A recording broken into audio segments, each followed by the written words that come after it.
আপনি তো সবসময় শুনে এসেছেন চাষাবাদ করতে হলে অবশ্যই জমির প্রয়োজন হয়, কিন্তু আমরা এমন এক যুগে বসবাস করছি যেখানে জমি ছাড়াও ফসল হয় আকাশচুম্বী ভবনে, আর পুকুর ছাড়াও মাছ চাষ হয় ইন্টেলিজেন্ট পানির ট্যাঙ্কে। ধরুন আপনি 20 তলা একটি ভবনের ভিতরে দাঁড়িয়ে আছেন, চারপাশে কাঁচ ঘেরা ঘর, ঝকঝকে আলো আর গাছের সারি সারি স্তর, সবকিছু নিয়ন্ত্রিত আবহাওয়ায়। কথাগুলো অবাস্তব শোনালেও সত্যি। চলুন আজ এমন কিছু দেখি যেগুলো 2050 সালে আবিষ্কার হওয়ার কথা ছিল।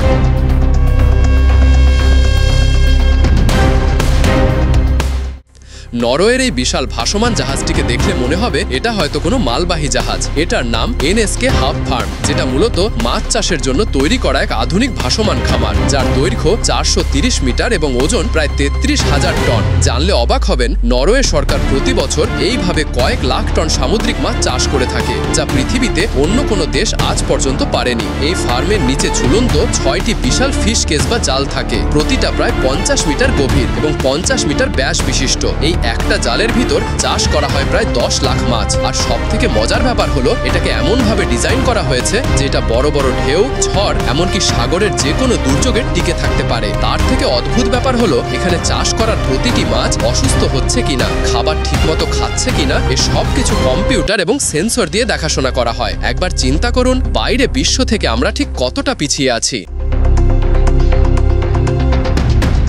এরোফান্স হলো বিশ্বের সবথেকে বড় সবজি চাষ করা খামার, যেখানে সবজি চাষ হয় মাটি ছাড়া, আলো ছাড়া, এমনকি বাইরের বাতাস ছাড়াও। অবাক হওয়ার কিছু নেই, ভবিষ্যতে থাকার জন্য মাটির নিচে যে বিশাল বাংকারগুলো তৈরি করা হয়েছে, সেখানে এভাবে সবজি চাষ করানো হয়। জানলে অবাক হবেন, এই পদ্ধতিতে প্রতি বছর 700 টন সবুজ শাকসবজি উৎপাদন করে আমেরিকা। ব্যস্ত শহরে মাটির নিচে এভাবে সবজি চাষ করে চলছে আমেরিকার কৃষকরা। এই সিস্টেমে গাছগুলো 95% পারি কম লাগে, গাছের শিকড় ঝুলে থাকে বাতাসে, আর ভিন্ন সার স্প্রে করে তাদের খাবার দেওয়া হয়। আলো আসে এলইডি লাইট থেকে, আর গাছের সবকিছু নিয়ন্ত্রণ করা হয় সেন্সর আর কম্পিউটারের মাধ্যমে। প্রতিটা গাছকে দেওয়া হয় ঠিক যতটুকু পানি আর পুষ্টি প্রয়োজন, এক ফোঁটা বেশি দেওয়া হয় না। আমাদের দেশের কৃষকরা যতটা কষ্ট করে সবজি চাষ করে, আমেরিকা তার 10 ভাগের 1 ভাগ কষ্ট করে 200 গুণ বেশি সবজি চাষ করতে পারে।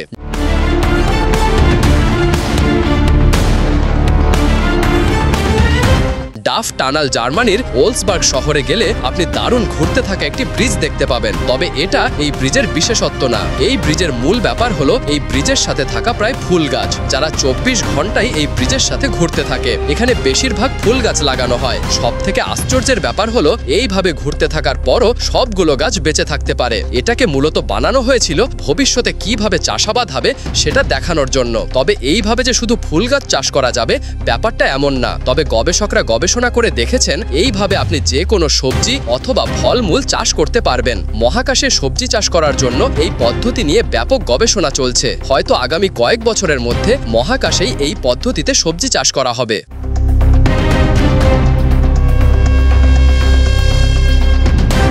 আমেরিকার এই ফার্মের মধ্যে ঢুকলে আপনার মনে হবে 2050 সালের কোনো এক ফার্মের মধ্যে চলে এসেছেন। দেখে মনে হবে কোনো এক জাদু দিয়ে বিজ্ঞানীরা সবজি চাষ করা শুরু করেছে। মাথা উঁচু করে ওপরের দিকে যত দূর পর্যন্ত তাকাবেন শুধু দেখবেন সবজি। এই ফার্মের নাম প্লেন্টি, যেখানে আমেরিকা ভবিষ্যতে মাটি নিচে থাকার জন্য এভাবে খাবার উৎপাদন করছে। এখানে মানুষের সাথে কাজ করে হাইটেক রোবট, যে রোবটগুলো বুঝতে পারে কোন গাছের কখন কি প্রয়োজন। এই সবজিগুলো চাষ করা হয় এসি রুমের মধ্যে, এলইডি আলোর ভিতরে, যেখানে গাছের যতটুকু খাবার প্রয়োজন ঠিক ততটুকু স্প্রে করে দেওয়া হয়। আপনি আমেরিকাতে গেলে এখানে চাষ করা শাকসবজিগুলো সুপারমার্কেটে কিনতে পারবেন। খাওয়ার পর আপনি বুঝতেই পারবেন না এগুলো কোনো মাঠে চাষ করা নাকি কোনো রুমের মধ্যে চাষ করা। বিজ্ঞানীরা বলছেন, ভবিষ্যতে কখনো কোনো মহামারী হলে কিংবা জম্বি অ্যাটাক হলে মাকে নিচে এভাবে বছর পর বছর সবজি চাষ করা যাবে।